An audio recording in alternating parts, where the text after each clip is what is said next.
इक़्तिदार के red zone में dance party करना महंगा पड़ गया। असिस्टेंट कमिश्नर कैप्टन शुएब की सरबराही में थाना सेक्रेटेरिएट पुलिस ने गुज़िश्ता रात होटल पर छापा मारा। कानून के मुहाफिजों ने शराब के नशे में धुत डांस पार्टी करने वाले 35 लड़के और 17 लड़कियों को दबोच दिया।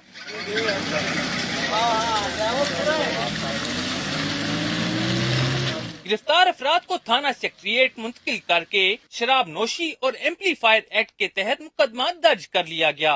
छापे के वक्त जब मीडिया पहुंचा तो बाज ने मुंह छुपाया तो बाज ने तो धड़ल्ले से तस्वीर बनवाई। पार्टी की मेजबानी करने वाले होटल को सील कर दिया गया।